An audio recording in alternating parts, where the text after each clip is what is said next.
Happy Wednesday, everyone. We have an extra special guest today. We have Mr. Tom the Builder. Hello, sir. Howdy, y'all. Thank you for Hey, joining me how you today. doing? Yeah, good to be here. Great. So this is going to be a different kind of thing because we're going to skip a lot of things, I think. You had just a few weeks ago, I believe it was episode 9 of the Brick Connection. Ostif, you're in chat, so you can let me know. That was amazing. You guys covered so much good stuff. And you answered a lot of things there that we don't necessarily need to today.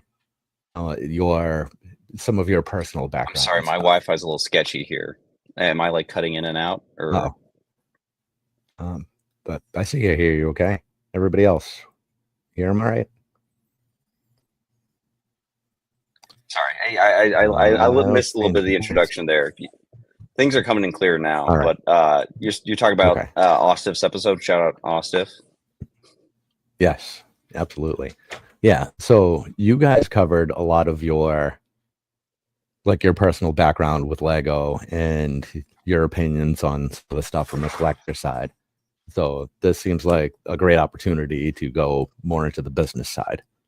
Right. And people who want to hear the other stuff, it's a great opportunity for them after tonight to go over to Osif's channel and watch that show too. And then you get the best of both worlds. I think that'd be a great deal. Yeah. All right. Yeah. Osif says more complimentary, less rehashing the same ground. Though I love talking about that. I could talk. Yeah. I could have the same conversation for 2 hours and have a lot of fun. But yeah. Looking forward to talking into kind of more business side of things. Yeah. I mean, it's no doubt there will be some overlap because that's just the nature of conversation, right? Yeah. I also have to pretend I didn't see that show, so I don't know some of those answers already. So, all right. I forget it even to start with. Oh yeah, I mean, it was a lifetime ago because there was a whole brick world in between, which is a lifetime all in itself. Yeah, seriously. So for the people that are watching and they are unfamiliar with the world of customs, can you kind of explain that a little bit, what they are? Yeah, sure. So, I mean, it's also a good opportunity to introduce myself a little bit. I run a website, tomthebuilder.store. And I've had this website up and running since the end of 2023. So good, decent run here. Hoping to go much longer. But yeah, so customs is a world that I hadn't been introduced to until earlier that same year, kind of winter, late early spring 2023. And basically, I mean, it's exactly what it sounds like. You've probably encountered seen them in people's mocks on YouTube and stuff like this. It's just like, there's the official figures that come out on all the sets, and then there's ones that independent creators make designs for, print on parts, use interesting accessories to make an all new figure. I like to say that like customs are to minifigures as mocks might be to sets. Not a perfect analogy, but it gets you some of the way. Like there is a very real creative process that like everyone has their own style and kind of comes up with different solutions to different problems to make something unique. So all kinds of things, and anything you could think of can be made. It's just a question of whether that's commercially viable. But yeah. So what made you decide that you wanted to actually get involved in them and start selling them though? Because there's a big leap between just being somebody who enjoys something and really digging in that deep. Yeah, I mean, the leap actually wasn't that extreme because that was already my relationship with official Lego. I'd already made that switch of I love official Lego. I love, the sets, the figures, building them, and I want to keep funding the hobby. So it'd be nice if there was some way I could figure out a way for it to, pay for itself. And so I had some exposure to selling stuff online. Like the big thing I was doing for basically, from when I first opened my Bricklink store was going on eBay, looking for a bulk lot of minifigures, kind of crunching the numbers, saying, okay, like I could buy all of these, and maybe if I sold all of them at market, I could make 20%, maybe 10% after fees, and then it was a similar thing moving into customs, because when I first discovered customs, I was like, wow, these are awesome, like really cool. I want to have all of them, uh, and so if I could figure out a way like to kind of offer something new to the community that people would like, either a product or service, then I could be able to keep building the collection without leading my family to financial ruin. Um, I had opted for just the way things worked out, kind of more the service side of things, and just distributing figures rather than making my own. Okay. Were you already in contact with any of those people? Did you know them from around the community, or were you starting from scratch?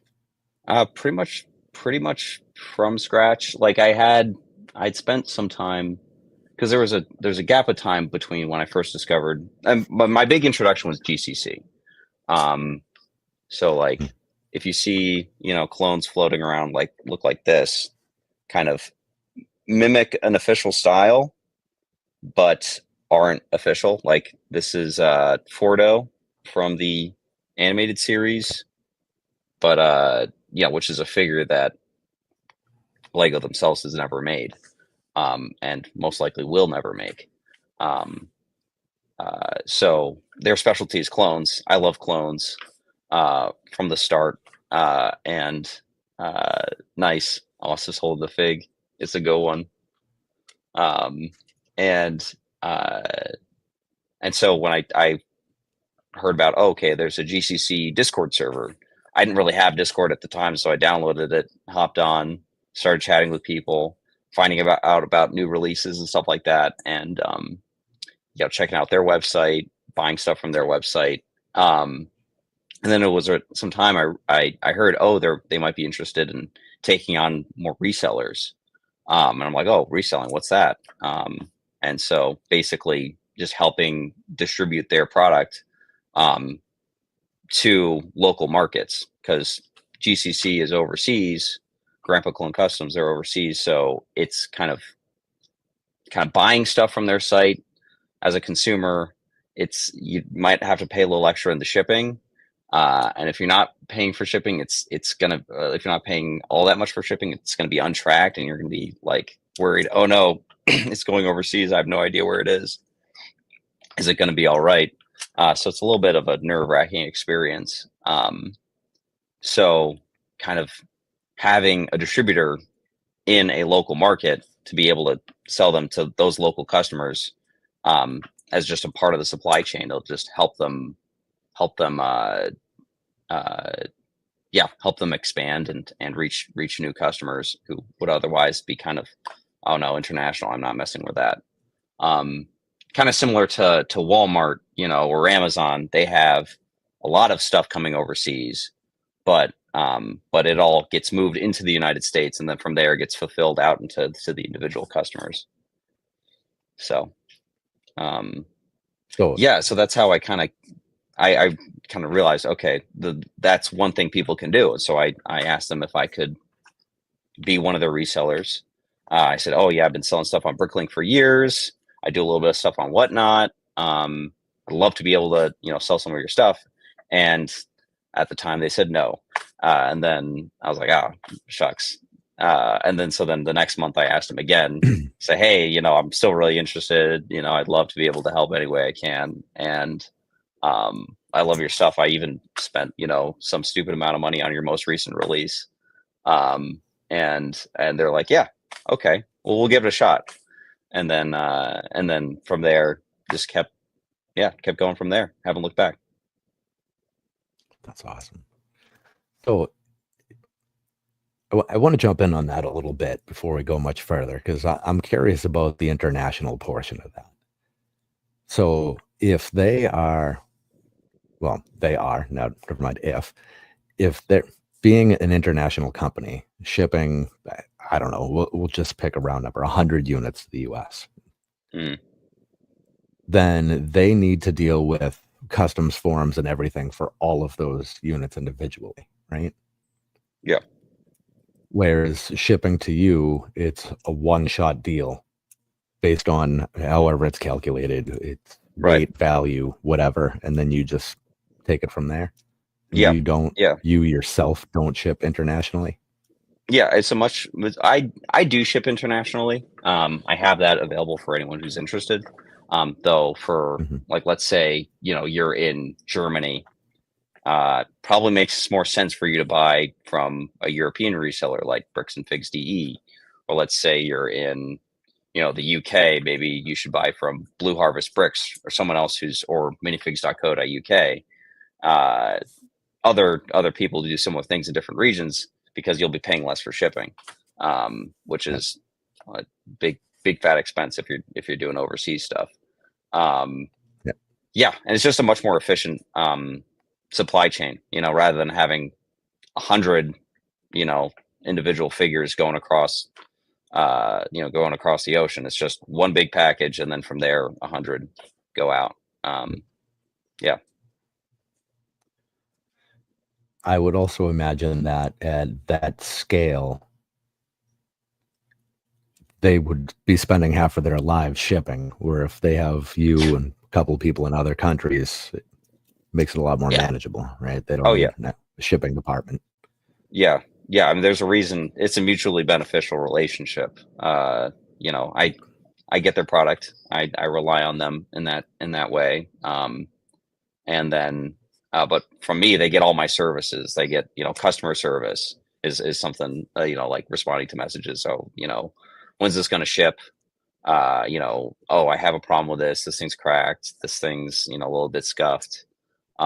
There's a lot of that. And then there's, but mainly, shipping out the orders and managing all that, from, payment to fulfillment to, picking, packing, shipping, that whole thing. And then, taking it to the post office, having it sent out and make sure it gets to the customer. Yeah. Which, like, if you're doing, a monthly release, if you're the person who's designing them and then producing them and like need to involve yourself in every other detail of the business, it's like, if I found that you could very quickly spend your entire day just doing the things that I'm doing. So yeah. On the consumer side, Oh, I think a lot of people miss all of the steps there that are involved there. I did. Oh yeah. There's a lot that I wasn't even thinking about when I started. I was like, oh, I'll just ship stuff out to customers, and there's no shot that this will take up every working hour I have. There's no way it's going to reach that point. But then then it does reach that point, because you need to, when you scale, like, if you spend a minute doing something and then you have to do it 100 times, well, there's an hour and a half plus. So. Yep. Yeah, it does become a fairly redundant process for a lot of it, though, right? Yeah. You're using the same packing material, the same, shipping containers, whether it's right. With customs, I'd imagine you're doing a lot more boxes than poly mailers, I would assume. Yeah, it's become 50-50. I have to, be conscientious of what stuff I'm sending and what, like, for example,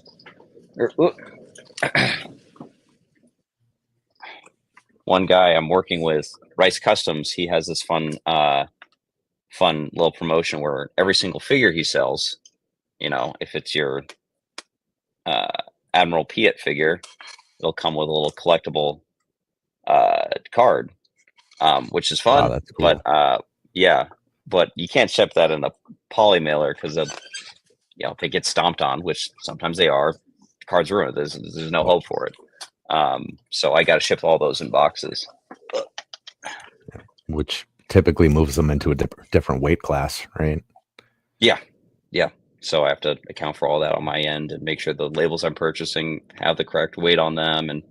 And yeah, it's all these things that I was like, oh yeah, no, um, yeah, I didn't think I would need to think about, but yeah, here I am. What are you using for shipping? Are you using ShipStation or something along those Um, lines? my site is built on Shopify.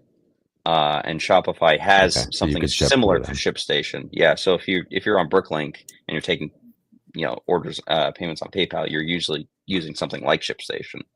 Um, Mhm. but it's a similar kind of thing where um, the orders comes in on the Shopify platform, and then from the same platform I can purchase the labels. Um, yeah, so I Okay, just kind of go with the default thing there. all right. That's a lot easier because you could track it all much better. Yeah, If I'm not mistaken, Shopify has pretty decent rates, right? They're a lot yeah, better than you it's find in eBay and things like that. could be. Honestly, I haven't shopped around all that much. I just know I've compared it with ShipStation and Shopify and Mhm. saw, okay, yeah, it's the same kind of discount level. Um, Okay. so yeah, I've been happy with that. Yeah, and they give you nice reports to give to the tax man, which is nice too. Nice. Yeah. Then Yeah. I don't have to do all the number crunching myself. Yeah. Is this so you're full time now? You said 2 years you've been doing this? Is that right? Yeah. Just 23. short Okay. of 2 years on the website. But if you Okay. count when I started on Bricklink, 5 years. Yeah. 5 years. Okay. All right. So you've had your fair share of experience with the tax man at this point. Yeah. Yeah. Yeah. Those shipping numbers are a nice little help. Yeah. Right. Oh, I spent on what on shipping this year? Oh my gosh. it's gross. Yeah. Gross. Yeah. Uh, okay. So, all right. So now that you're a couple years in, are you still reaching out to new people? Or people starting to contact you? How does that work in the In terms space of there? new brands. New creators, brands. Yeah. Yeah. Yeah. It's column A, column B, a little bit of both. I yeah, my first brand I started working with was GCC. Um, Still working with them. Had a big release just this past weekend. Um, Actually, for them, a pretty small release, but definitely a big release overall. Um, and since then, I've had a surprising number of brands reach out to me directly, or if not brands coming to me directly, people saying something, hey, like I'm a fan of this brand, and they're looking for US resellers. You should totally reach out. So that's been very helpful when I gotten a lead like that. But there have been a couple instances where I reached out to a brand first and then kind of talk things through and explain it, if they're new to it, kind of explain the kind of service I offer. Um, and Yeah, so it's a whole mixed bag. I think definitely having worked with a lot of pretty prominent brands in the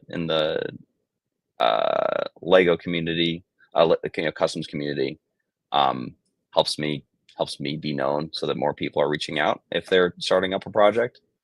Um, but yeah, there's still like there's so much. It's actually a lot bigger than I realize, and actually the brands that I represent that are on my site don't nearly represent the totality of the customs world, especially high quality customs. There's a lot of stuff out there that I'm relatively new to it, to collecting. You know, ever that I'm still like learning about new brands. I actually met a guy. Shout out BMF Bricks at Brick World, and he brought with him a case of he had all these custom Vader figs that kind of looked like this one, but it was like 5 different versions. Like one of them was like Cobalt Customs, I think. Maybe one of them was Jockabrick. One of these that that they've been around a long time and have been making like really high quality stuff. Really highly detailed. Uh, this is neither. This is a brand I work with called Light Custom.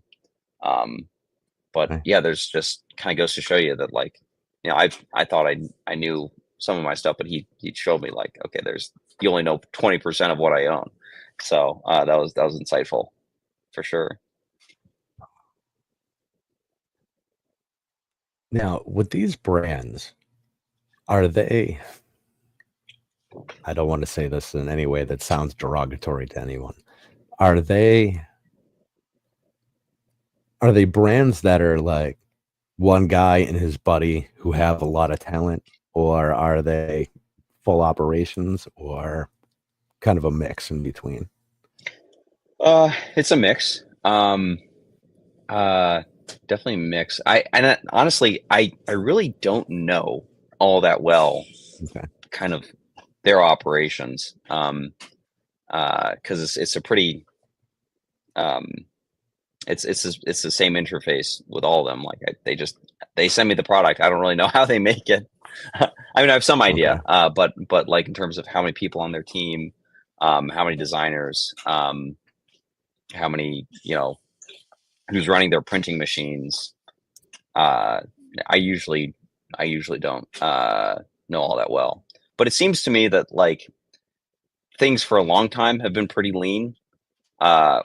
uh, and that I've seen this with myself. Like, I used to be just one guy doing this in his, you know, free time after work, after the baby's asleep. Um, to, like, okay, now I have, like, a fulfillment center, you know, in this basement here. I have, you know, some people doing work for me, just out of necessity. That as, like, things kind of grow and mature, and these brands kind of are interested in scaling, like, naturally, um, their operations become more sophisticated. Um, yeah. Now, when, say, a brand that you've never heard of reaches out to you and they say, okay, I would really like you to sell our product.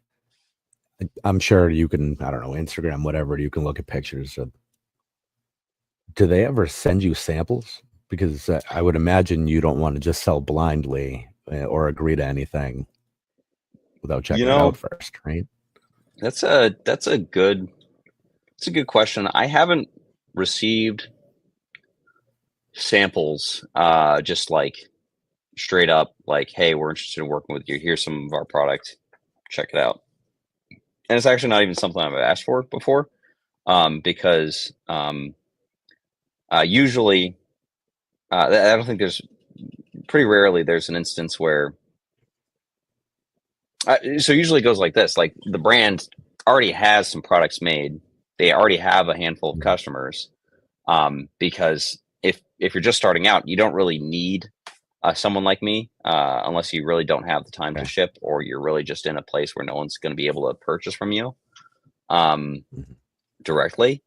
Um, so at that point, there are some customers. You know, some people put out, you know, videos. You know, people have photos, and I'm able to tell, you know, based on people's, you know, honest, you know, reactions to the figures, whether the quality is there. Um, and then Okay. from there, I can, you know, that, because that would be the big question that it would answer, is the quality there. Um, so um,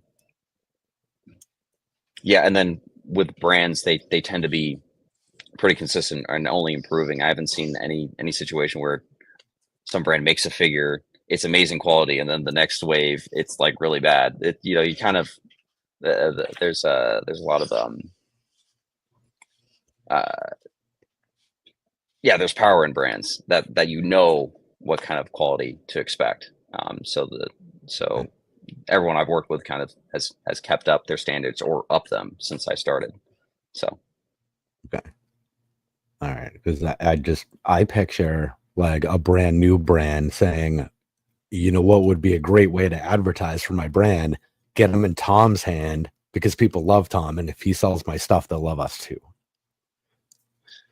yeah, I mean, You know, it's definitely another benefit to being on the site, because then I can, you know, if you're just out on your own saying, hey, I've got this figure, but you don't really have, maybe you don't have the audience for it yet. You know, people haven't heard about it. If you know it's releasing on my site at the same time as a GCC release, then that's a great way to get eyeballs on it. Yeah. Yeah. What does I saw this actually. A good example is actually I might be able to grab it here.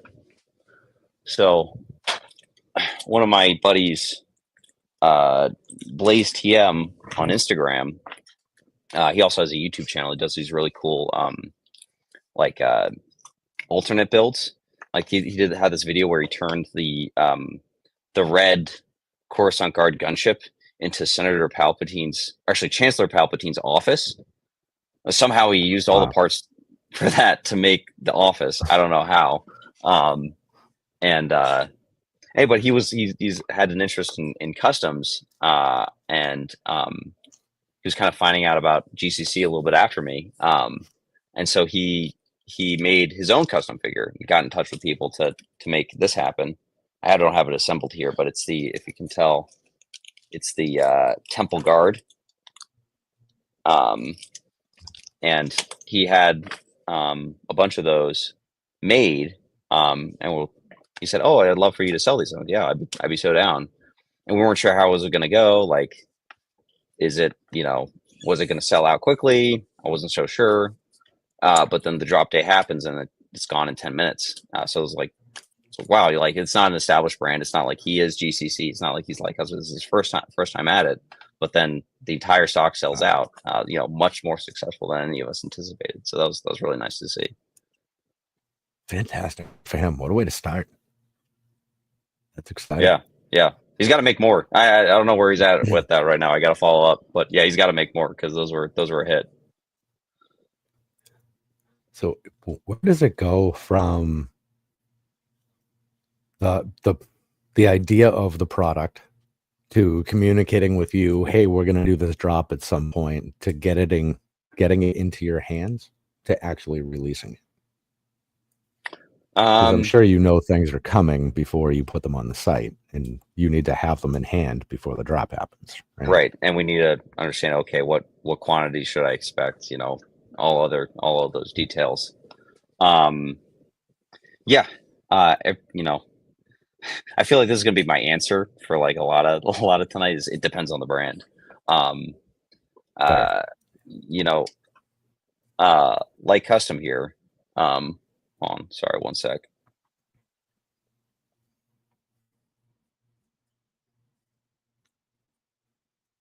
Super secret time. Yeah, sorry, just one sec. Got a little distraction in the background here.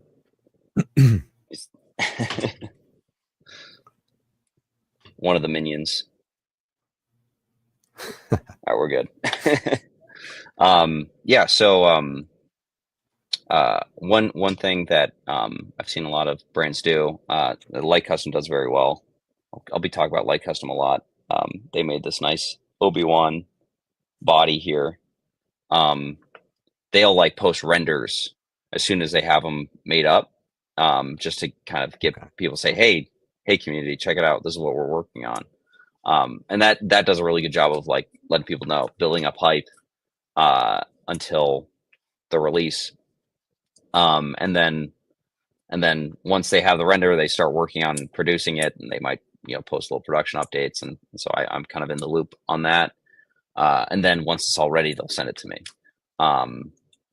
Others, and Light Custom is an example of a certain brand that has a pretty long production cycle, several months, where they're doing one wave, very intentional, very want to get every little detail right, and make sure like the wave is coherent in some way. Had like there's a reason for each figure being there. It might seem, because they like in January they had a theme wave that was all on like Rebels, for example. So they had Ezra, they had Kanan, they had Sabine, and then more recently we saw a lot of like dark side Sith characters come out. But if you're GCC and you're kind of have a regular monthly release, sometimes twice monthly, and you're making like a lot of clones, there's a lot of variants to make, and you can just make anything because you have the infrastructure for it. It'll just be pretty quickly, almost like I'll find out like a week before the release happens. Oh, this is actually what we have. Here's the photos. Sometimes like I won't see the photos until a couple days, until it reaches me or I'm ready to sell it. So, yeah, varies. So for a situation like that, where it all happens so fast, does the drop actually happen and then they ship it to you? Yeah. And you just So tell people there's extended lead time like that? yeah. So all the communication is made. So if you go onto my site, you'll see some items are marked pre-order. I have explanation, a little blurb there saying, hey, this will ship. If your order has this item in there, it'll ship at a certain date. So that just means it's made. It's ready to go. But it's just on its way to me. I'm sorry, one sec. I'm in a little bit of a shared space here, and I didn't really tell people that I was doing this, so I need to explain. All right, no problem.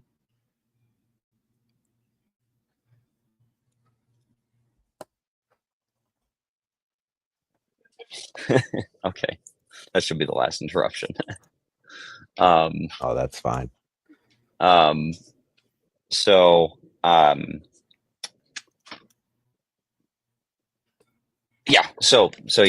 with GCC, there's GCC is pretty much the only brand I do this for, where the customer really demands this kind of thing, is where I sell them as pre-orders. Now, I've heard people in kind of talk about pre-orders in a different way, like, oh, here's the render, we're selling the figure now, but it's not even made yet. And so typically that thing I try to stay away from. So pre-order, when I sell it, means it's made, it's just on its way to me. So there's no, like, there's not gonna be any surprise, like, oh, it's missing an arm or something like that. Or this print detail that we have in the render that we sold you, it's not there. No, people will have the picture. People will know what it looks like, so they can have a, clear sense of, what they're buying, so they can get what they paid for. Is any assembly required by you in the process? Sometimes depends on the brand. Yeah. I try to avoid that if I can, since it's a lot of work. If it's gotta be nerve-wracking. Yeah, that too. But if I assemble, it's more just like kitting things together, like putting things into a bag, just so all the pieces are there, and then the customer can assemble it if the arms need to be popped on and stuff like that. Man, but I would be a nervous wreck. Yeah. All right. Especially with those brittle browns and dark reds. Yeah. And now these things aren't cheap. I would imagine there are a lot of people who, I don't want to say necessarily use a microscope, but they have that level of care and attention. If they see, it's a little fingernail scratch or something, there's going to be the occasional complaint about something like that, right? Yeah. Which, and for good reason too. I mean, kind of like, this is that they expect premium. Yeah. Sorry, I cut you off. No, that's fine. I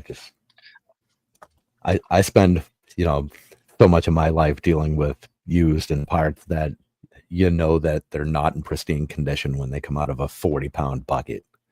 Yeah. The gap between this and what you do is just large. It's a large gap. Yeah. But this is the beauty of Legos. It'll still attach to itself, like the figures will go on any piece, it's a cohesive system. So I definitely get messages like that, like, oh, I have this issue. Some of it's pretty reasonable. like, oh, this is cracked. Well, obviously, if it's cracked, I'm going to replace it for you. And some other people are like, like really are very interested in, like, okay, I want this pristine. And it's not often that I have to say, like, no. It's actually quite rare that I have to tell people, no, I'm not going to replace that. That's an issue that's way too minor. Usually I'm happy to replace it, and so are the brands that I work with, since a lot of them will backfill it at any kind of parts I send out as replacements. Yep. Because like that's kind of a big reason customs as a category are viable, is that like there is that extra attention to detail. There is that extra level of quality that you kind of would come to expect, especially at some of these price tags. That like, well, if you didn't really care about quality, if you didn't care about consistency, if you didn't care about like print alignment and this kind of thing, like then you'd buy an original product. Right. You'd buy more official sets and figures. Like, I mean, and it's not to say that the quality standards for Lego themselves are still very high, but it won't be uncommon that you'll see, okay, this visor might be a little crooked, or this line's a little crooked, or especially with, like, R2D2, you've seen the stuff. So yeah. Chewbacca printed backwards and fun things like that. No, those are the fun misprints. Yeah. All right. So do you have any say in specifically what you get, or do they say, this is our next release, you're selling all of it, or do you get to pick and choose specifically what you want? Again, depends on the brand. I think so. Most brands, they'll say, here's a release, let us know what you want, and I'll just tell them, okay, I want this, and these quantities, based on how I see where demand is. Other brands, I'm like their only US distributor, so they'll just say, okay, here's the stock we have allocated for the US, here it is. So that's just kind of what I have to work with. Other brands, they'll say, okay, here's the list of what we have. There's a limit on how many you can take. And then there's a minimum of how much you can take. So, I'd hear by that. So it varies. Okay. Well, in that case, it's like dealing with a wholesale company where you have minimum order quantities and whatnot. Yeah. Right? Yeah. Okay. How do you now? Okay. You must be tracking some kind of sales data. So like, okay, well, this type of clone sells better than that type. And right. How do you track that when there are so many different characters and variations and everything else? How do you pick your comps in that? Yeah. That's a good question. It's something I need to think about. What I've realized is there is a lot of power in a brand. Like Custom being a great example of this, because it seems like anything they release in almost any quantities will sell out very quickly, because they've kind of done a very good job of establishing themselves as, okay, we're premium, we're pretty exclusive, there'll only be so many opportunities throughout the year to buy our stuff. So make sure you're around when it happens. That it actually, it matters less what is being made for kind of how well a product performs. Though at the same time, brand power isn't everything. So for example, there's one figure that released in February, no, end of December, that is light custom, but it's still in stock. But it was just because the character wasn't that appealing. Even though the design was good, very competently done. Even the price was on the lower end for what they offer. It was just like a character that, that didn't have the appeal. So, yeah. So the first thing I look at is brand, and then also look at, okay, how many people would want this in my collection? And a big metric I use is like, do I want this in my collection? Would I pay that much if for my own money, I'm paying for it? Would it be worth it? The opportunity cost of getting that one versus getting a figure that GCC made that just came out last month. So it's a complicated problem. There's no easy answer to it. Yeah. Is there a hierarchy of source material, I suppose? Like we get a lot of OT stuff, whatever, through Lego naturally, but next to nothing from video games. So video game characters maybe sell a little bit better. Have you ever broken it down that way to see how that lands? Oh, that's really interesting, because it's like,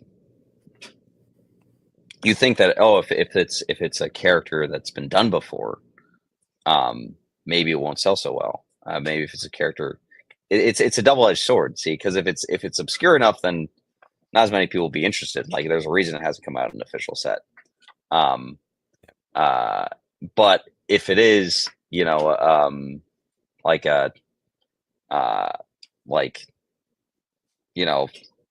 this guy, for example, this is the 11th brother. This is one of the. This is he's an Inquisitor. If you don't know, appeared in one episode of Tales of the Jedi, which is animated on Disney Plus. And that was it. He died that same episode. So we'll never see him again.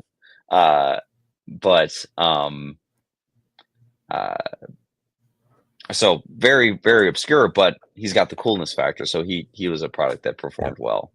Another one I'm waiting on a restock for. Whereas, like, just recently on my site, we released like a Boba Fett, not even the full figure, just like the body, the torso and legs, but appearance based on Return of the Jedi and not on Empire Strikes Back, because apparently most Boba Fetts that have been made are based on Empire Strikes Back.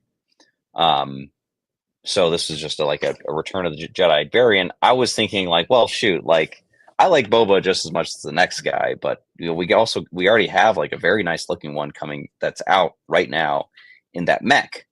It's got the arm printing, it's got the torso, it's got the legs. It looks very good. People are really going to be that interested in cheap too. Are people really going to be interested in that, in the body, legs, not even a complete figure for? It was going maybe around $20, but sold out very quickly. I think it was the first of that wave to sell out. So I'm sometimes surprised, but I think it's just because it's a Boba Fett and it is in a unique style that hasn't been seen before. The people who don't mind getting their third Boba Fett if it is something different, something new. Are you able to identify these by sight now, or is that hard to do? Like, you can look at a figure and say, okay, this came from this place, that came from that place. Is that even possible? Definitely the ones that I sell. Because I've needed to differentiate because I'm packing them. So like I could tell you, immediately that this is, Phase 1 Echo made by Red Mill Custom. Okay. Distinguishing features include the little handprint on his torso and the the pattern. He's got a unique pattern on his helmet. Okay. And differentiate him from the clone engineer made by Crosshair Brooks. Okay. But Yeah. if there was another Echo from another company, would you be able to say, okay, well, there's something about this that tells me it's Red Mill? Well, I mean, the fact that it's a pad printed custom of in this kind of animated phase one style. I don't know of any other company that does that. Okay, so Just everybody to kind take one of example. it's been done. Somebody else stays away. Typically, sometimes you get Okay. two different companies kind of covering the same ground, but it's less common than you might think. Okay. Wild. Huh. Yeah, There's because I mean, there's I so always many forget different how many directions you can characters take there things. Sorry. are. We get just a little bit of a lag there. We're overlapping. Uh, yeah, I forget how many characters there really are, and it Yeah. just every day somebody new I've never heard of that comes out of nowhere. Yeah. I mean, especially with like clones too, because it's just um, like almost anything can be done, and almost anything has been done in every color, and so many different styles, and like character that was just in a comic book, character that was just in one episode of TV show, and classic. He died in that same episode. So, Yeah. um, yeah. Are there a lot of releases that are unnamed characters that are meant for the purpose of army building's got to be hard in the custom world, but are there things meant to be purchased in at least like small groups, things that are fairly generic? Yeah. So one thing that's got a lot of people interested is like helmets, just replacer Mhm. helmets. So just to pull an example here, like uh, actually, I can yoink this from. Bear with me a sec. Okay. All right. So here we have, you know, here's a Wilco figure you could have from the Bad Batch. Um, I've got on him, some custom arms, custom torso, custom little pauldron there, but he's got the official helmet, as you can see, with the helmet holes. But if you Yep. put on, a custom one, all of a sudden it doesn't have helmet holes. And so let's say you got a battle pack of just plain, plain phase two clones, and you want to swap them all out. Um, Okay. you got you got the battle pack that has the three blank ones. You could get a pack of three and then toss in one of the shock replacer helmets too for the clone with the red designs. So, Okay. That's cool. but I mean, even some stuff that are like uh, GCC has a lot of figures that are kind of on their lower price range right now. Like they have army builders that generally go for $22 each. So you'll see a number of people like getting two, because and what allows it to be a little bit cheaper is they use the same kind of replica helmet and then they print on Okay. that. So yeah, people, this is a generic figure, generic clone. I'll get two to flank the commander that goes with them. Okay. All right, that's cool. So you can just take a figure you already liked mostly and just kind of tune it up a little bit. Yeah, that's one kind of big opportunity, and also a great way to get people introduced to customs and to see, okay, is the quality there? Is to like offer here's a set of replacer arms if you want to give your clones arm printing. Just you know, like the arms on this guy you could pop off and just sell them as their own product. GCC has done that before, um, and uh, pop those on your phase two clone. He's got arm prints. He looks great. He looks awesome right next to the your other clones with arm prints, like the Venator, like Rex from the Y-Wing or the Venator. Mhm. Yeah. Oh man, yeah, that story. Uh, Actually, wait, now I want to show you something real when quick. I'm going to stop okay. off for just 1 sec.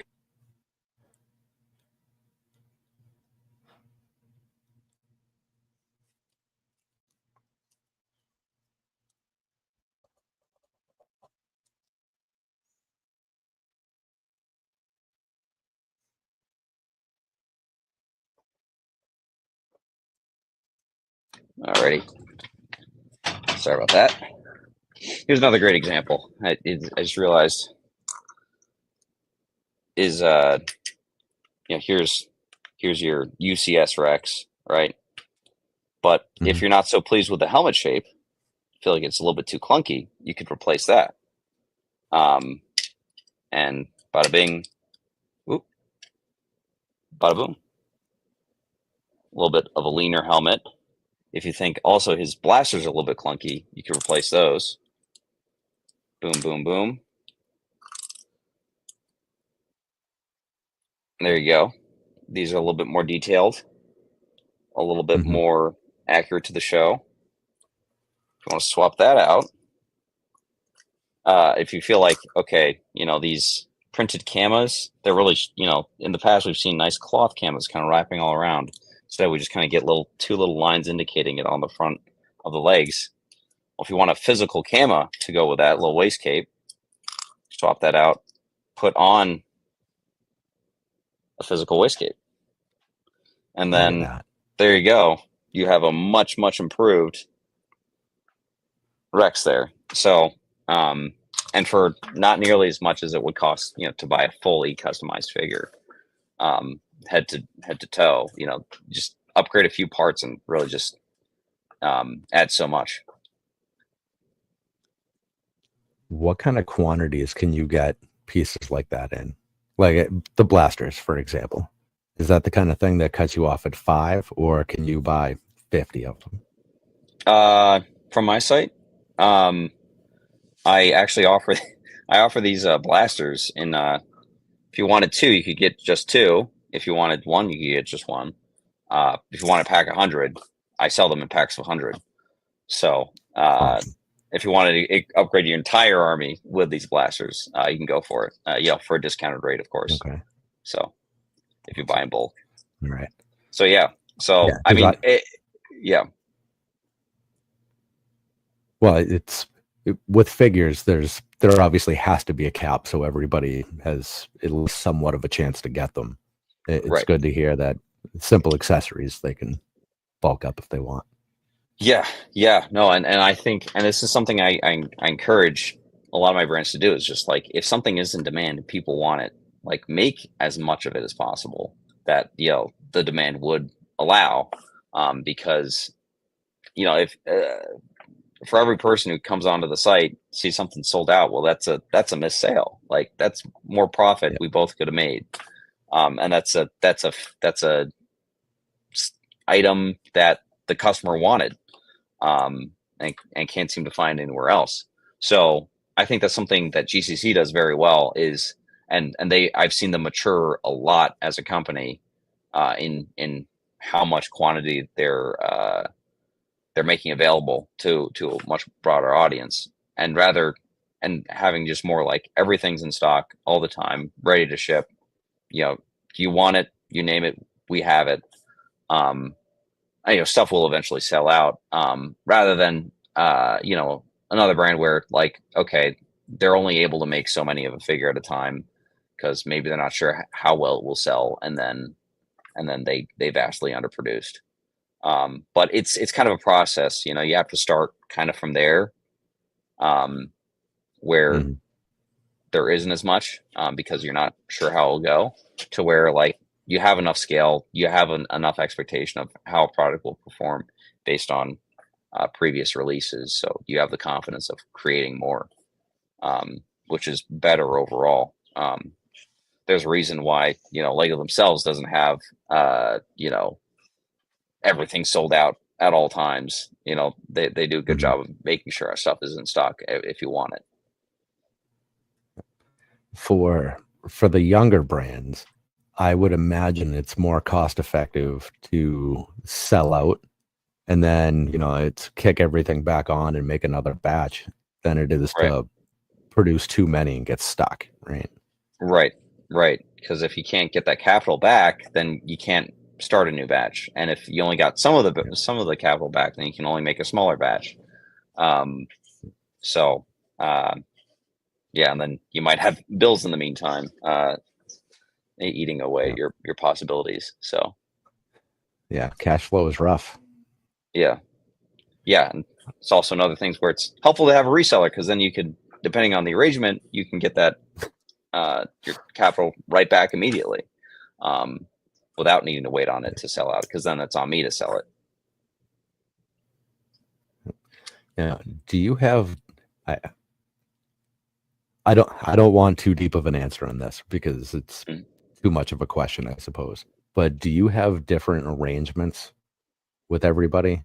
Do you have like, I don't know, like net 30 deals, or is consignment based? Is it different for everybody? Yeah, it's different. It's different. Yeah, I don't want to get Right. too much into the weeds on that, but yeah, I mean, No. everyone's making a different thing, and the demand's different. So you need to calibrate whatever you're working on with with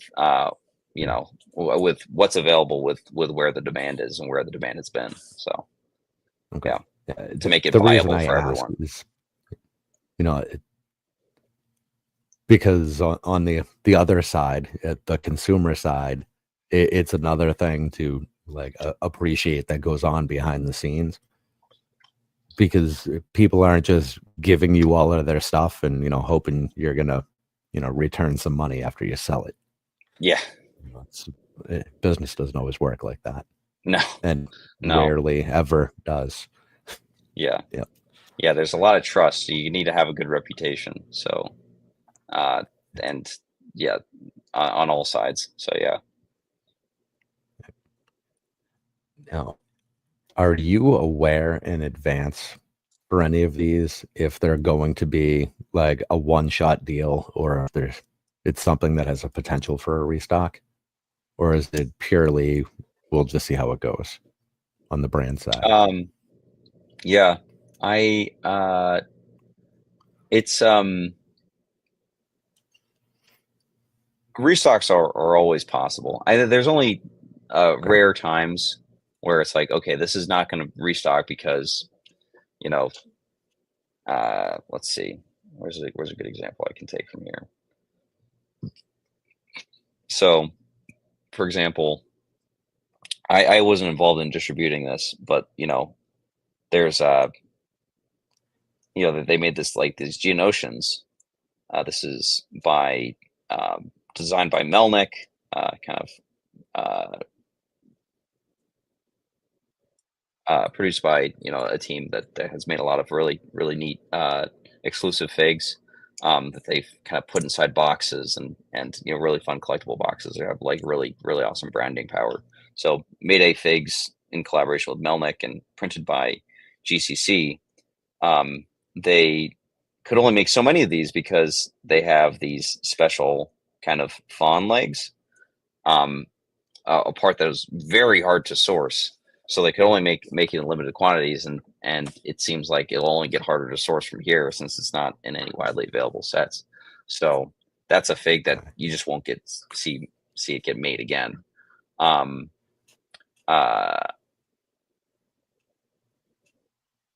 the brands that I work with, though, typically say, okay, if there's demand for this figure, that's the one that has the most demand, then we're going to restock it again. Like GCC, for example, has made several versions of Wolf at this point. And their most recent version just kind of sold out in the past month or two.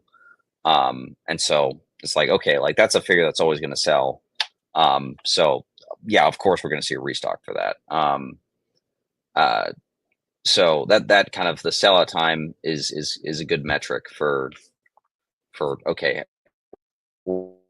where's the demand at? And so it would behoove a company, if they have the design, if all that work's done already, if they have the the fixed costs done, just do another production run. Just get the pieces together and make it happen. Um, yeah, so restock is almost always on the table unless there's like some kind of limiting factor. GCC has a quick production cycle, so they'll restock things a lot quicker. Same with Red Mill Custom. If any of their stuff sells out, they'll restock it pretty quick. Light Custom, since they're only making stuff, once every few months, they've only had since December. They've only had the December drop. And they had another one in February, and they just had one in June. They have to be selective with what they make. So if they do a restock, that's kind of taking the place of a new figure, a new design. So it might take them a very long time to come up with to re-release something. But we did see one. This Obi-Wan body was one of their first kind of Star Wars themed products. And it took over a year for them to restock it, but they finally did in much larger quantities. So a lot of people were able to get this. Yeah. So it's always on the table. When people don't like to make too many commitments, because then that's more opportunities for people to get disappointed. But but yeah, if it's in demand, it behooves everyone to make it restocked. Now, so restocks are exciting because people who missed out the first time obviously get another chance. Do you think if things didn't sell out as fast, it would take some of the excitement away and people wouldn't be quite as involved? Is there any of that? Trying to understand. So, like, are you asking like if how much like a fast sellout contributes to the hype of the figure? Yeah. Yeah. Yeah. Yeah. Like FOMO marketing is an interesting thing because it's like you want to have at least the way I feel is like you want to have as many people who want the figure to get it. And if people missed out on it, like, okay, we saw a very fast sellout, then maybe hopefully the restock is just around the corner. Like this figure, for example, came out in Rice Customs, one of the brands I work with, Rice Customs, their most recent release. They had this is Padme in her funeral attire. She came out, sold out very quickly, but already Rice Customs is like, okay, hey, if you missed out on it, great news, since she was very, very successful. We'll see her again in July. Well, that's cool. We'll make sure. Yeah. So, yeah. So that kind of thing is what I like to see. And so, yeah, probably the fact that it did very well the first time means, okay, like there's gonna be maybe more people who have the figure from the first wave or be able to tell their friends, hey, this is a great figure. Maybe you should get one too. And that is definitely a positive feedback loop there.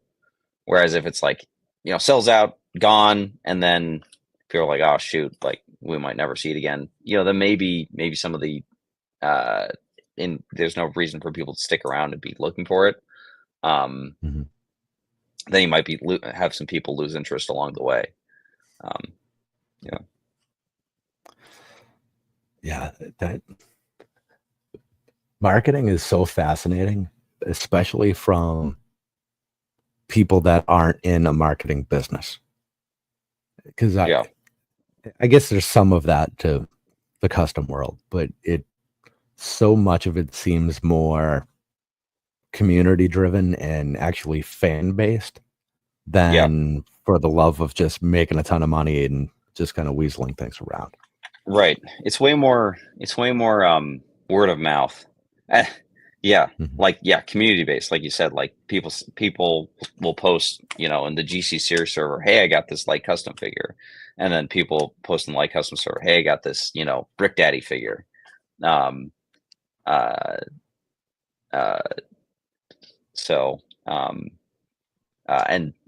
people are like, oh, that's cool. That really jives with everything else that I have from all these other awesome brands. Everything is just people are very happy to share it, and then share shelf space with all these different cool things coming out. So what's been your biggest surprise being in this business? Biggest Any surprise? unforeseen things? Like is storage more than you expected? Is shipping more of a pain? The flood I mean, of there's been a emails. number of those.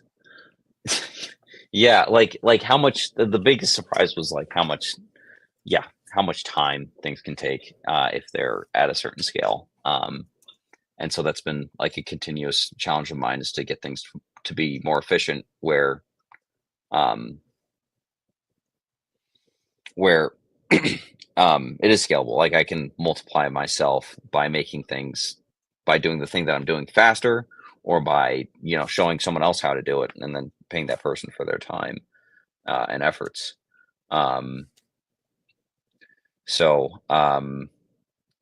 Yeah, but let me get specific here. So one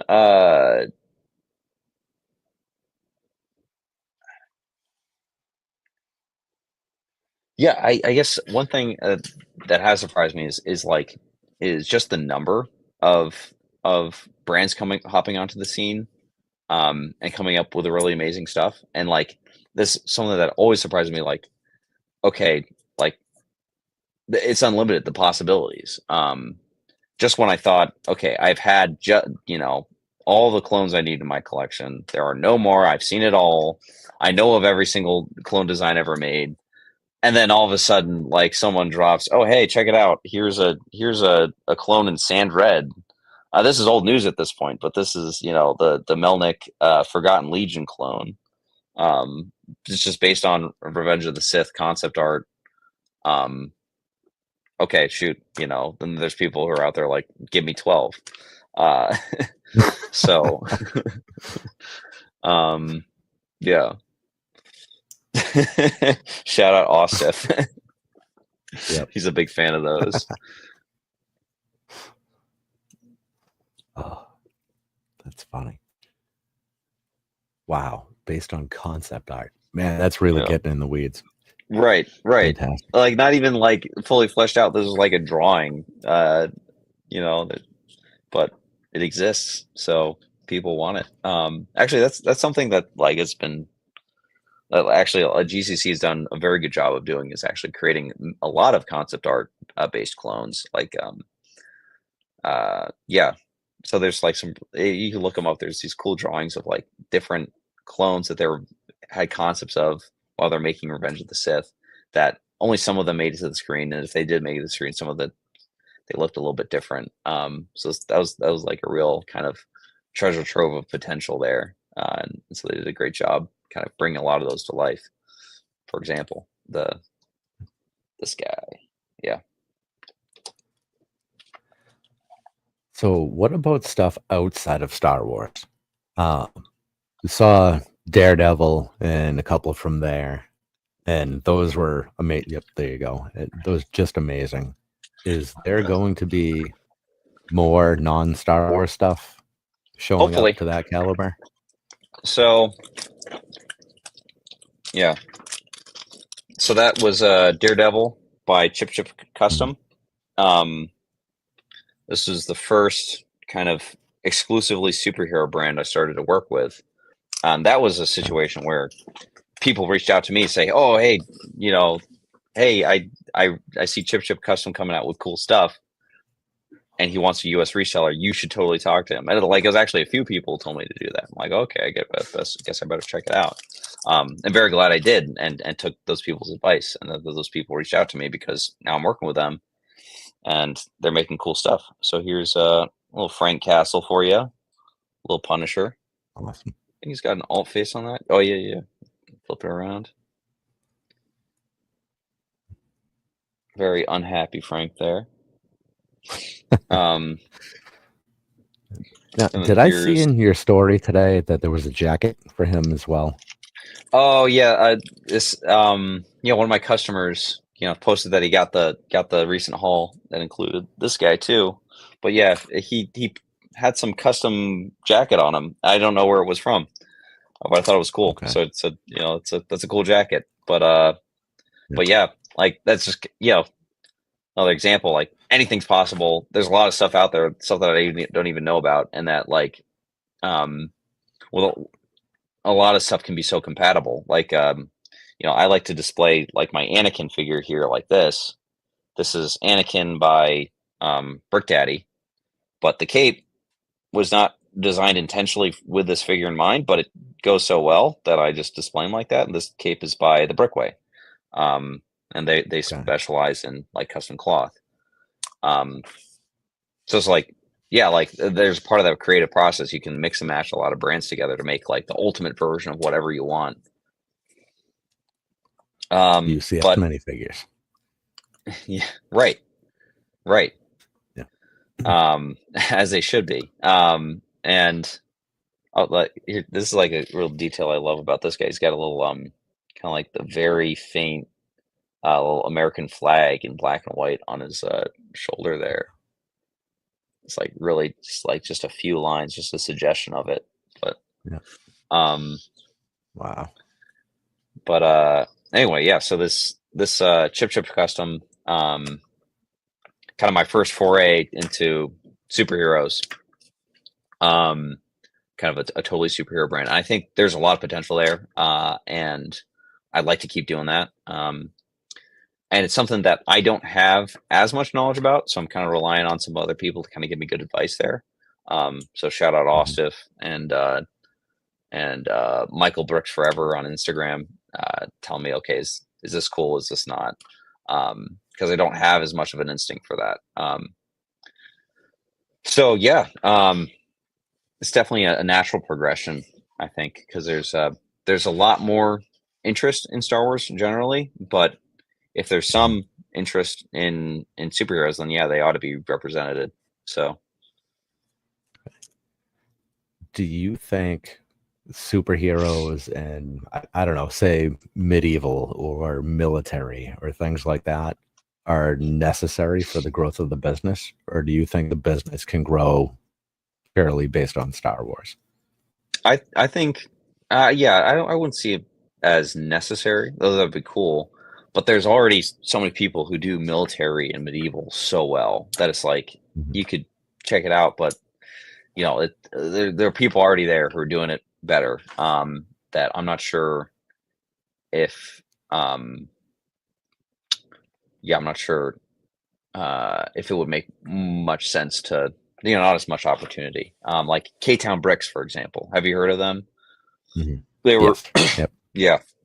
Yeah, they make amazing stuff. I have a few of their figures. It's like, yeah, very high quality, and they've been doing a lot more of their figures in pad printing rather than UV.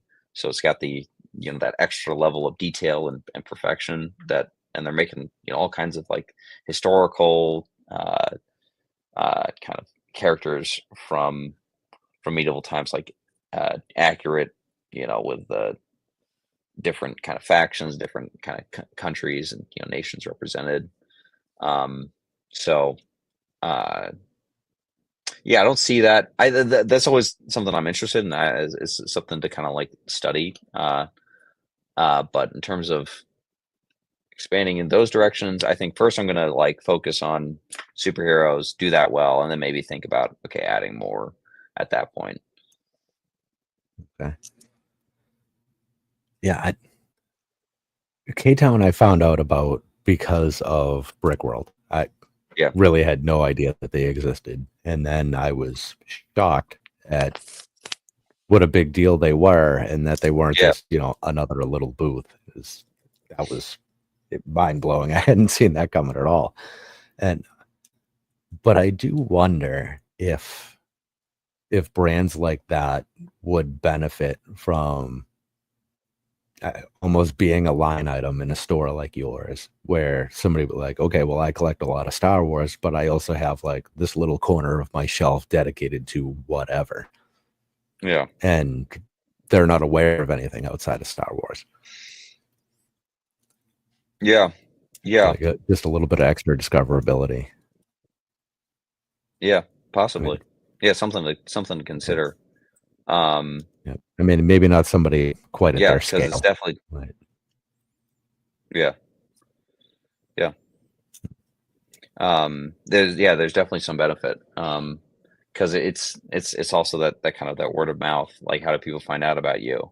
Like, um, I wouldn't have my first introduction to K-Town Bricks was from one I was talking to one other Star Wars guy about you know different figures that they're into, and then he was talking about the medieval stuff he does. He's like, "Have you heard of K-Town Bricks?" I was like, "No." And so it was from that conversation that actually I started buying a couple of their figs. But yeah, if it's kind of like an existing kind of billboard there, hey, this is by this company. Here's some of their offerings, but if you want more, check out their website. It could be mutually beneficial, but yeah, something to consider. so thinking of advertising and things like that, it's you are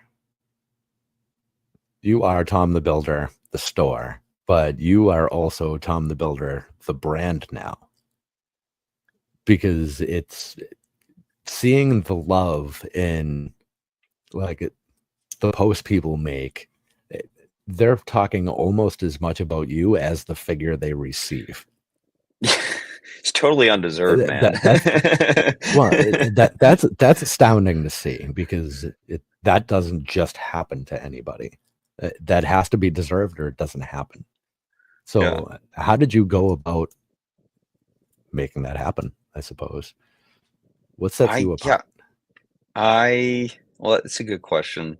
Um, yeah, I just like I think that that like yeah, all the credit of like okay, this figure like I actually had very little to play. I was just one you know, uh part of the supply chain to get it to the customer. It'll be funny, like it'll be like as if you're tagging USPS in your post when you just got your haul. Like I'm one guy, like, but I think the fact that it I have a little sticker in each order helps with Mhm. recognition. I think that what this is feedback I've received from people is what they appreciate from me is that I can be reliable, and something I try to keep living up to is like I want to have people have the experience that I'd want to have buying from any kind of shop. Reliability, professionalism. Get what you paid for. Total crystal clear expectations of the level of service. Um, that no nasty surprises and that I think sometimes in the customs world, like certain brands is something for newcomers to be cautious of is certain brands or certain kind of shops that you know aren't professional. Like just because someone has a website doesn't mean that they're going to be shipping out orders, that they will reply to your emails, that you could place an order and then it might never get shipped, and then what do you do? um and I've heard of anecdotes of this kind of thing happening, and it's always kind of shocking and dismaying.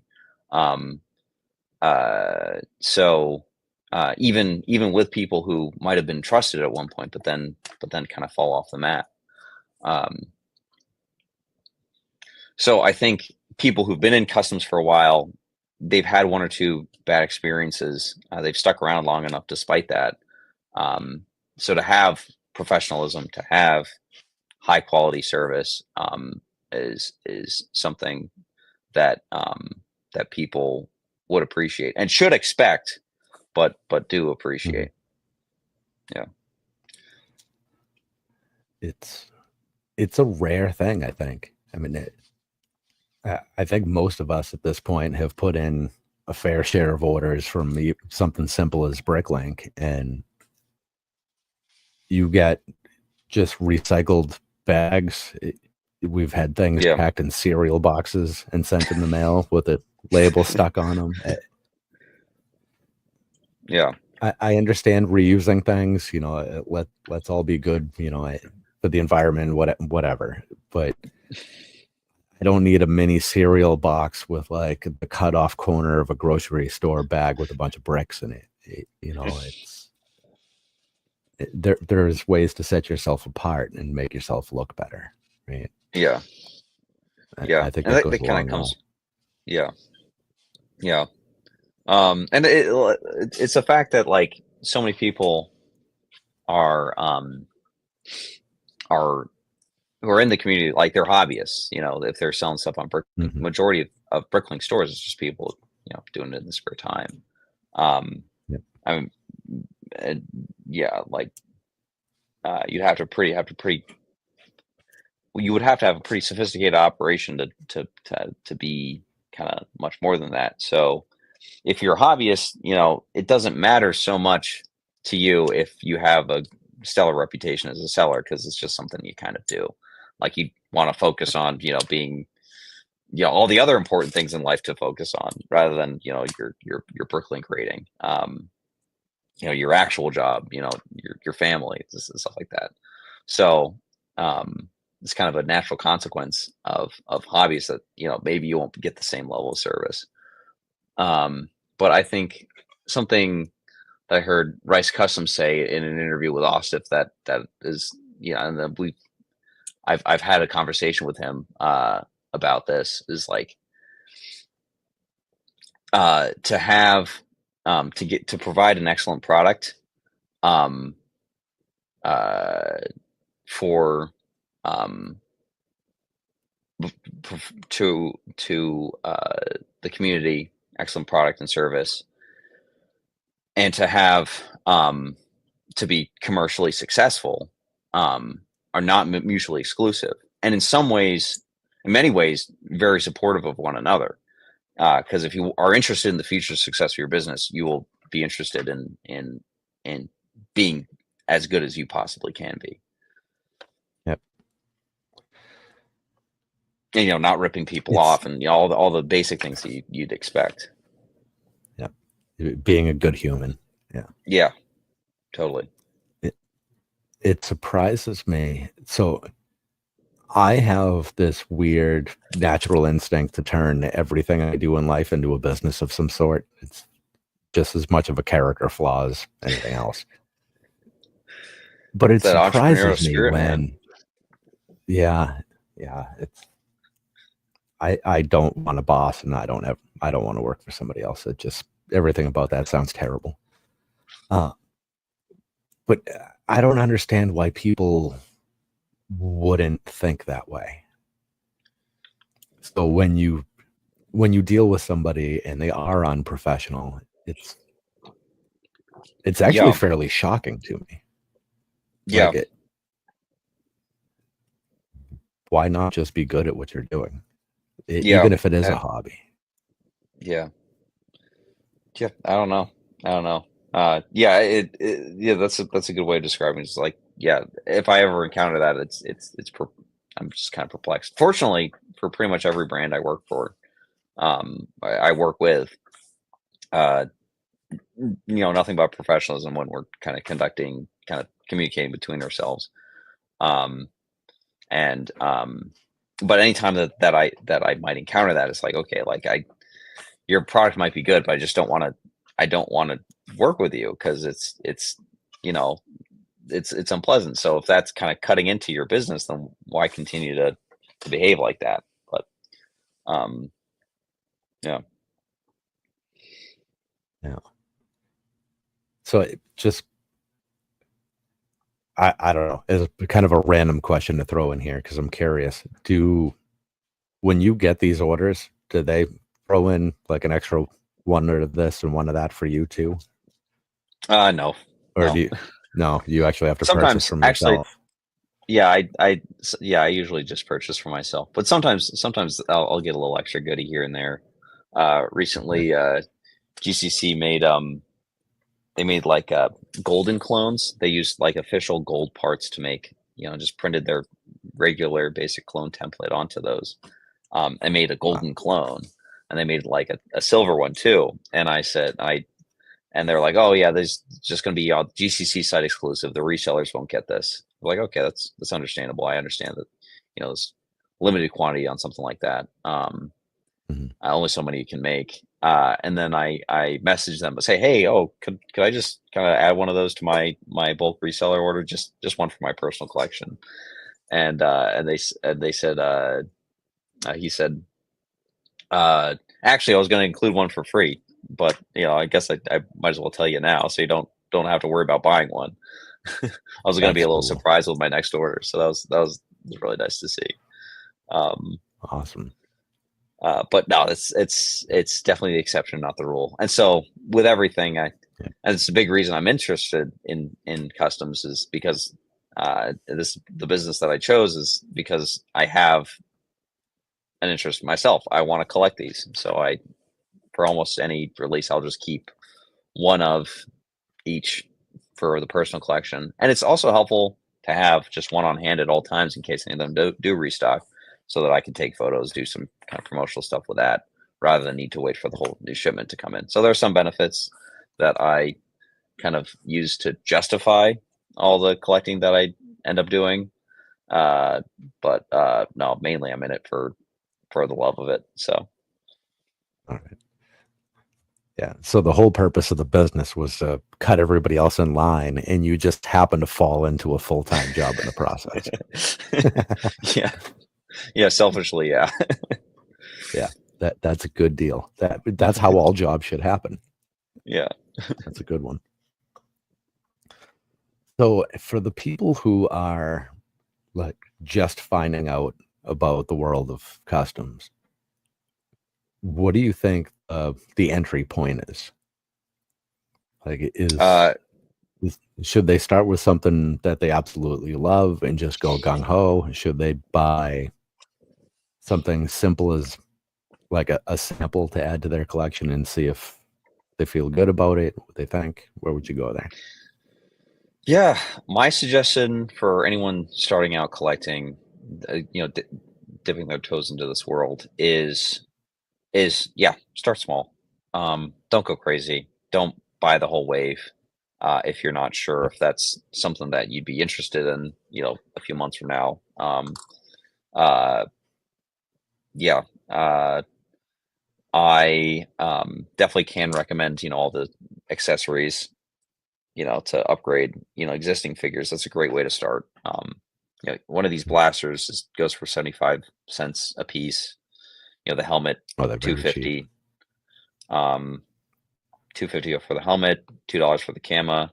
If you want to put one of the, a slightly smaller kind of custom pauldron on there, this one goes for $2. So, yeah, there are ways to just kind of see if the quality's there, especially with GCC replica helmets. I wasn't sure if they'd be good. I bought a couple to test myself with my first GCC purchase way back in the day, and realized I like them and they actually hold up and do a very good job of blending in with the rest of the army. That, like, okay, I'll get more now. Um, and Yeah, so start small. And now if there's, and then maybe from there with your second purchase, go try a full figure or something. But yeah, just get the stuff you're interested in. There's a lot to offer. So if you like clones, there's a good chance there will be at least one on the site that you'd be down for. Yeah, and then I like a final just word of caution, like just make sure whoever you're buying from is reputable, Mhm. because it's not a guarantee. So do your research. But Okay. yeah, Well, it's if they're here and watching this, we'd like to assume that they were going to your store, so we would trust that everybody there is reputable. yeah, I can personally vouch for everyone involved. Yep, that's a good feature. All right, so to turn things a little bit, and for you mentioned the replica helmet. So a lot of us have bought bulk lots over the years and have found what I always just considered, it's a knockoff Lego, not knowing that there was any kind of custom world. And you see these helmets, and some of them, they actually look more accurate, but they're not Lego brand, and I can't sell them on Bricklink, so they go in a bucket or they go in the recycle bin or whatever. Is there an aftermarket for these things? If we find in a bucket, how do you identify them or sell them? Yeah, that's the big difficulty is identifying. A lot of this stuff that you might find will just be like really knockoff, kind of poor quality, not a lot of Amazon care or attention. grade. Yeah, right. You know what I'm talking about. Where it's just like, it just looks weird. Something's clearly off. But if you're just not knowledgeable, that might be hard to distinguish from something that, a lot more attention to detail was put into it. So let's see. So, at least with GCC helmets, look for, let's see if I can get this to show up. But in that circle there, stamped in there would be a little G, letter G. So that's one way to distinguish from official or custom or from other custom brands. But yeah, if you don't know what it is, it's very hard to find out. So just kind of ask around, be plugged into some community where people are knowledgeable of certain customs brands. I spend a lot of time on the GCC Discord server, so that'll be one way to get something appraised, is just post in the general chat, hey, does anyone know if this is a GCC figure? And then anyone there, I'm sure there'll be people there who can tell you yes or no. That's the public server? Yeah. There should be links around. If not, DM me, I can share the link with you. So. Okay. Interesting. Okay. So there could be community help for identifying that. That's really the only way that I know of.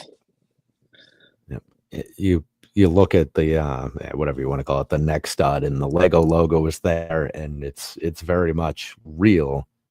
Yeah. But it doesn't match anything. I've never, you've never seen it before, and it's like, well, something's off here. Okay. Yeah. Yeah, I mean, it's tricky. I mean, because everything, it's so distributed, this whole world. There's so many different producers, so many different, that it can actually get pretty hard. But yeah, you just got to find somebody needs to create a customs database or something. Yeah. Well, I mean, it's kind of, like a Bricklink for customs, is a cool idea. That would step on a lot of toes. But it would help with certain people, like just if you got your own private collection, want to kind of have the liquidate part of that to buy different customs then. But right now, I think the place I'd go first is like post on Instagram, say, okay, what is this? Someone might know. Ask around at like different Discord servers, for different prominent customs brands. Someone might know, or they'll be able to tell you, oh yeah, that's totally knockoff, like not worth anything. So, yeah, I hate throwing anything away. It kills me because everything has value to somebody. Yeah, I can't throw away anything.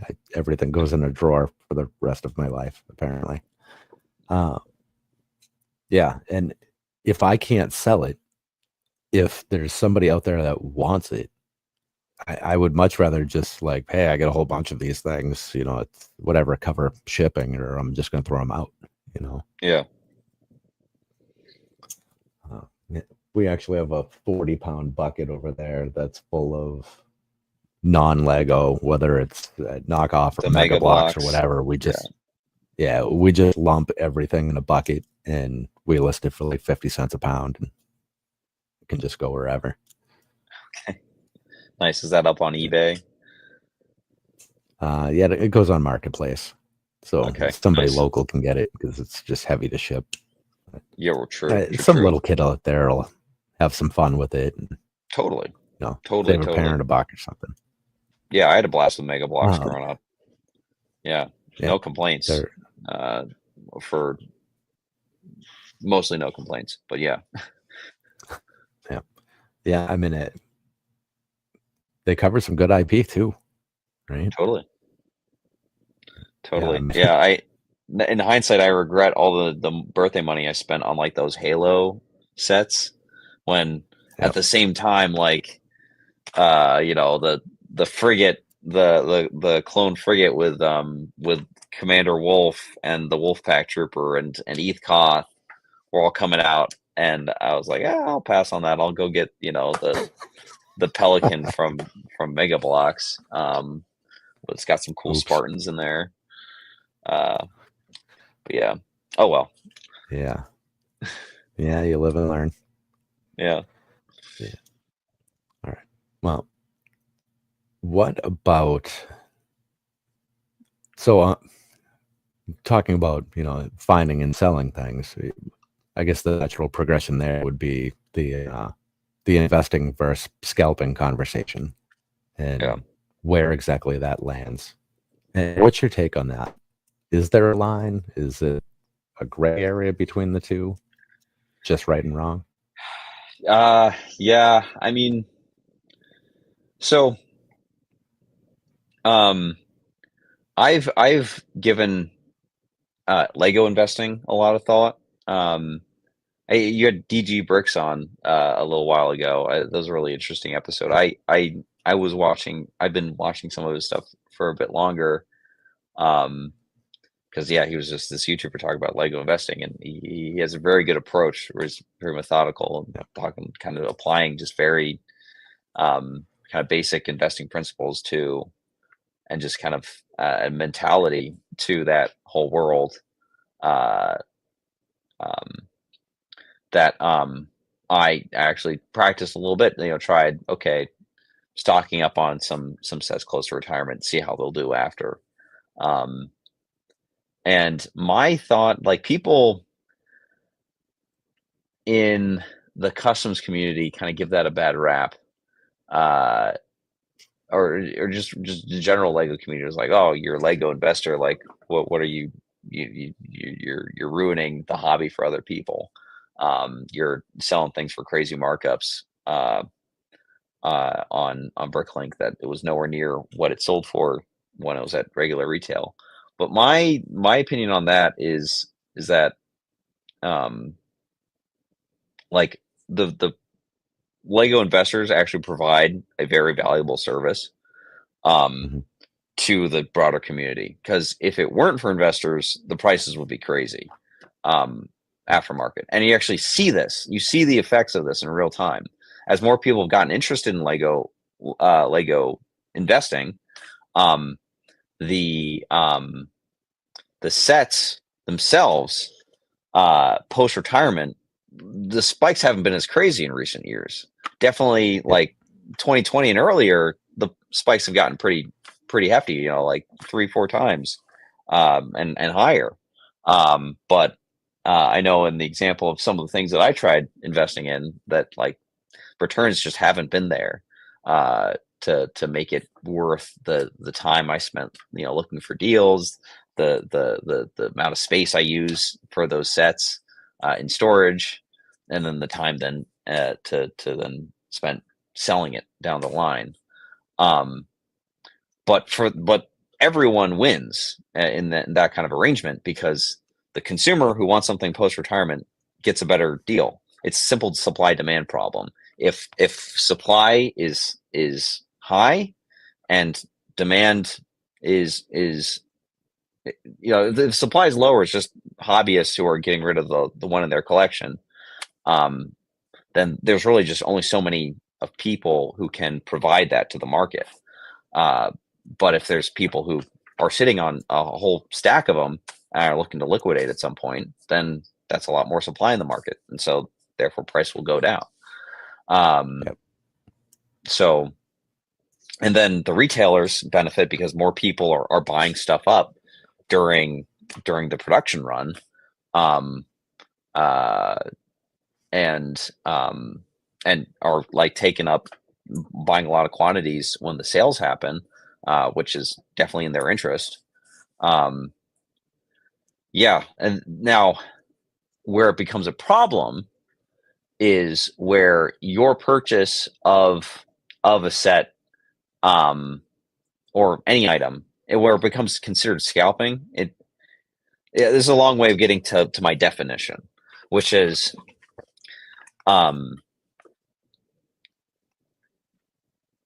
it's investing when you're looking to make profit, but investing becomes scalping when your purchase of an item solely for the in its interest in future value is preventing someone who would have purchased it for enjoyment, preventing that person from getting it.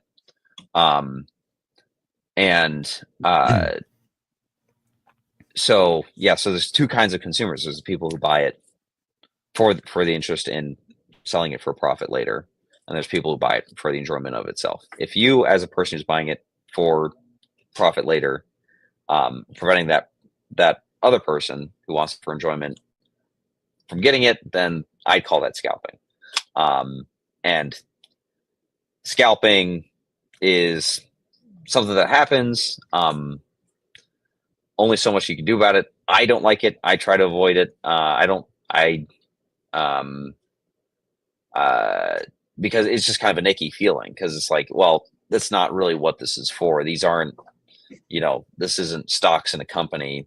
These are, art pieces or toys that are meant to be enjoyed. Like, that's not what the item is for. So if you're seeing, if this item as a store of value is kind of ruining it, then yeah, the criticism is valid. It is ruining it for other people. And so with customs, just the nature of how the business operates in almost every scenario, if you are purchasing a figure, and it's a limited release and it's going to sell out quickly, then yeah, you could say pretty clearly your purchase of that solely for the purpose of selling it for profit later is damaging the broader community.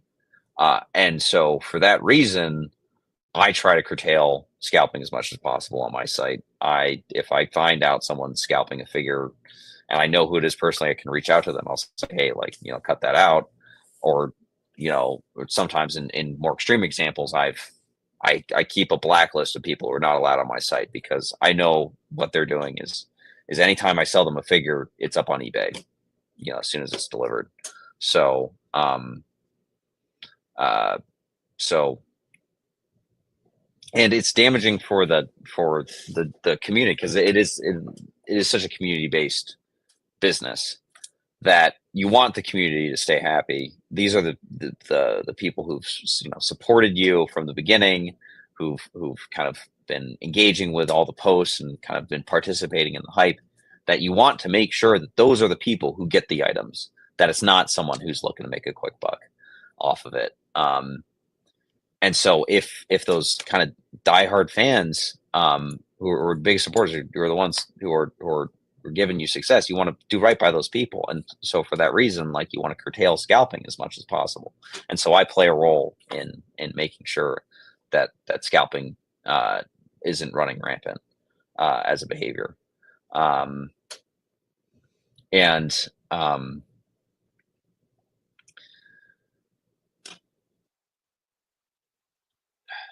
feel like there's more I was going to say to it, but yeah, that's where I'll leave it at now. Is it's something that in other, even though it seems indistinguishable from something like Lego investing, just by the nature of stuff being so much more limited, not on shelves for months or years, but for very short times, sometimes a span of minutes, or less. That even though it looks like a same behavior, just that fact makes all the difference. Whether this is something that is okay or should be frowned upon. So it's a lot closer to like concert tickets than it is to Lego investing, right? You know, Yeah. there's 1,000 or 2,000 or whatever number is produced and available in a region. If you buy, I don't know, say you buy two to resell or scalp, that's two less actual fans that can get them. Right. Right. Right. I mean, Basically, ultimately, we'll go to actual fans, but then the entire fan base is paying a huge tax that is imposed by those resellers buying everything up. Yeah. Yeah. So What about the idea of like the one to rock, one to stock? You put one on the shelf, kind of put one in the closet, and say you have like an extra on hand, so a couple of months down the road, you miss a drop, everything sells out, and then you just put it up. Hey, I have this, willing to trade, like a yeah, bargaining chip kind of situation. yeah, yeah. How do you feel about that? That's where and that is definitely not nearly as problematic because it's someone who's uh who is a supporter who's keeping collection for themselves. Isn't the intention is just to sustain the collection, not so much to profit off of the um community by adding nothing of value. um so um I know there's some people do that with, especially with like light custom drops where stuff sells out very quickly. So they'll have like that, they might not um get two of the same figure because sometimes the order limits won't allow that. I'm pretty serious about enforcing. Okay, if I say one per customer, that means one per customer. It doesn't mean you can make 4 accounts and have things shipped, 4 times to the same address. I'm going to catch that. You're not going to get away with it. I know what you're doing. So uh, in that sense, um, so they might get like some figure that they may be less interested in, but know that other people will be interested in down the line. So they'll have it in their collection for a while, but at some point realize, okay, I'm not so interested in having this version of Vader. I'd rather get it for I trade it for you know Kanan. It's a figure I'd rather have. So then they'll do a trade with someone else. Um, so that is less problematic. I mean, I'm really okay with it as long as people are. It's in the interest of because overall that's beneficial to the community. Because someone's gonna be on the other side of that trade. That I got something from this most recent wave, but I'd rather have something from a previous wave. Yeah.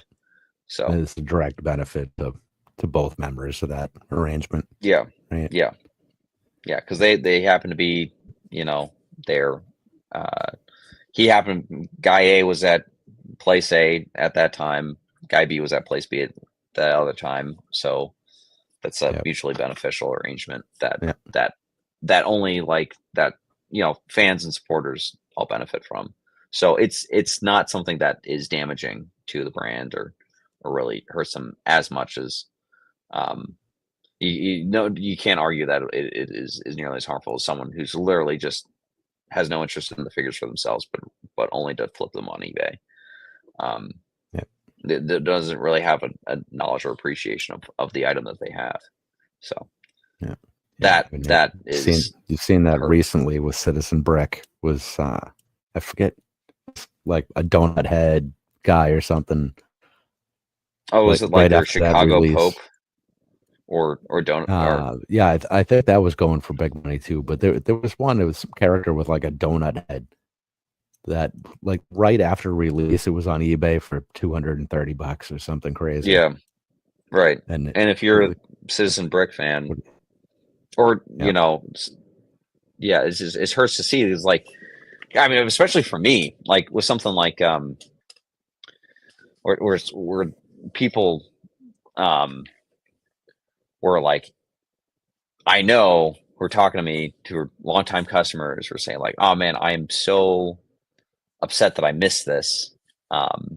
Because I've been interested as soon as I heard the rumors come out, the renders get posted. I was so interested. I really want to be there. I was there on time. I had everything set up. I was logged in. I was ready to check out. I had my credit card ready. All that information was filled in ahead of time, but I still missed it. And now I see some people who are turning around and just flipping them on eBay for hundreds of dollars. It's like it hurts. It hurts to see. And I understand. I've been in those shoes myself before I was selling. Like seeing stuff that I wanted, then like become unaccessible because people are bought up the stock. Yeah. And I actually even know like of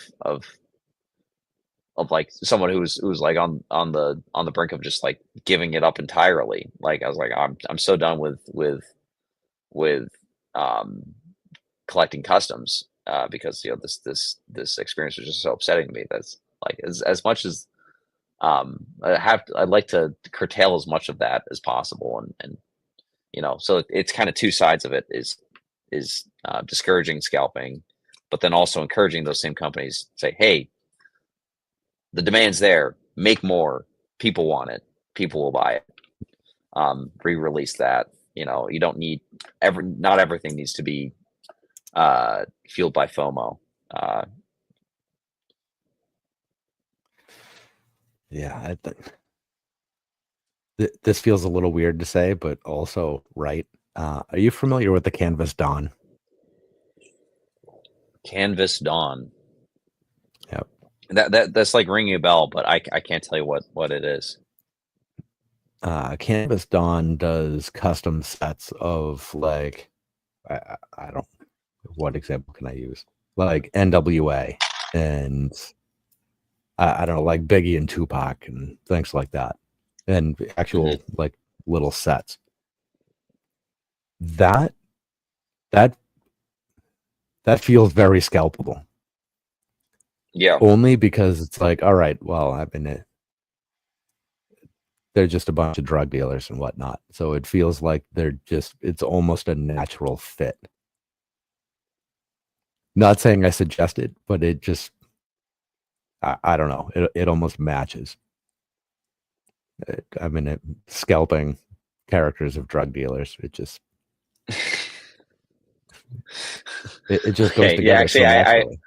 I logged on to the site. I realized I had been there before, but yeah, like you look at it, everything's sold out. Yep. Fast. Yeah. Too. Yep. Yeah. Yeah. He's a local guy. He's from out my way. Oh yeah. Praying and hoping to get purple Revan. Nice. Yeah, that's something coming up.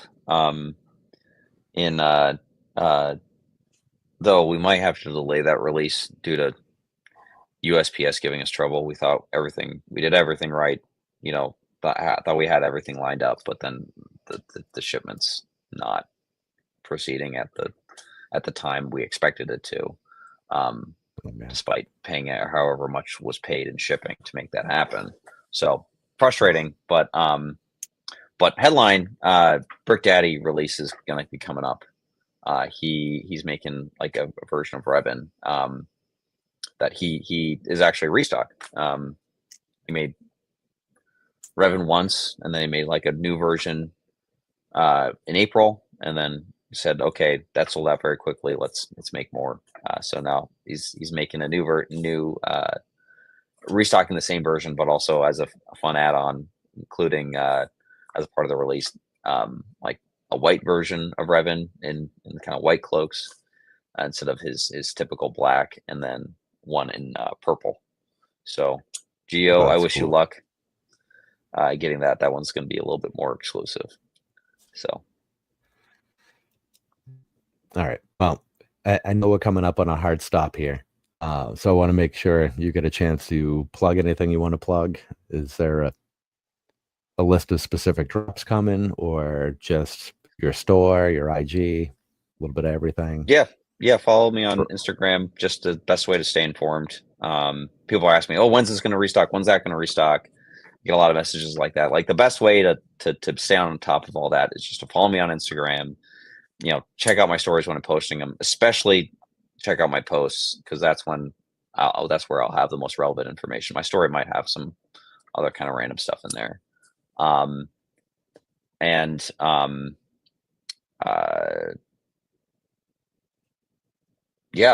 then just keep an eye out for Brick Daddy release that's coming up. We've got a version of Padme coming out, made by Printer Toner Customs, so stay tuned for that. Little sneak peek in June. Sorry, no, in July. Expect a big release of a lot of kind of monochrome clones. So we've got kind of pad printed by GCC clones in kind of just all in one color. So I got lots of. I've been kind of stockpiling a lot for big release whenever that happens. So little special sneak peek just for the viewers of this stream. Fantastic. Oh, all right. We get some excitement here. Good stuff. All right. Well, I appreciate your time. I've learned a lot tonight. Yeah. Oh, we're freezing here.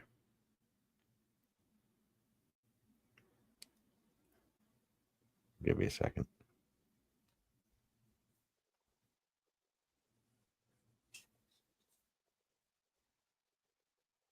I see movement. Are you back? Yep. Yeah, I'm here. Are you here? All right. Yep, we're good. All right. So yeah, I've definitely learned a lot tonight. Hopefully everybody else has too. I appreciate your time. This has been great. Yeah.